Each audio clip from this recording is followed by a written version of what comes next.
एक हाथी था, उसका कोई दोस्त नहीं था। हाथी किसी से दोस्ती करना चाहता था। दोस्त की तलाश में हाथी निकल गया। उसे रास्ते में कुछ बंदर दिखाई दिए। हाथी ने उनसे पूछा कि क्या वे उससे दोस्ती करेंगे।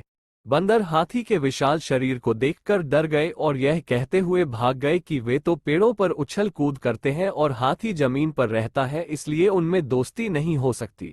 आगे चलते हुए हाथी को कुछ पक्षी दिखाई दिए। हाथी ने उनसे दोस्ती करने के लिए कहा तो पक्षी भी विशाल हाथी से डर गए और यह कहते हुए कि वे तो ऊंचे आसमान में उड़ते हैं और हाथी जमीन पर रहता है, इसलिए उनमें दोस्ती नहीं हो सकती।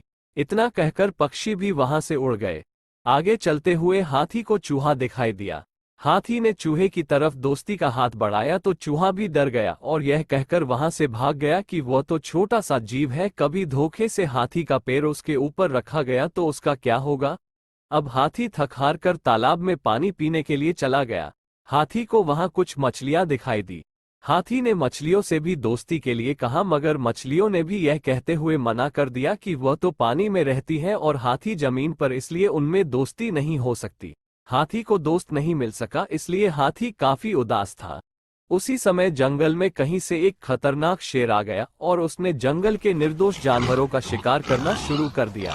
शेर के डर से सभी जानवर बहुत भयभीत हो गए थे। तभी हाथी को ये बात पता चली और हाथी ने उसे शेर को लड़ाई के लिए चुनौती दी। दोनों में भयंकर लड़ाई हुई और हाथी ने शेर को बुरी तरह पराजित किया और हाथी से डरकर शेर उसे जंगल से भाग गया।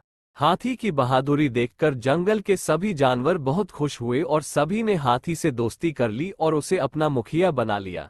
इस प्रकार हाथी और जंगल के सभी जानवर खूब खेलते और मस्ती करते थे और सुखपूर्वक जंगल में रहने लगे। शिक्षा। हाथी की इस कहानी से हमें शिक्षा मिलती है कि हम सभी को आपस में मिलकर रहना चाहिए।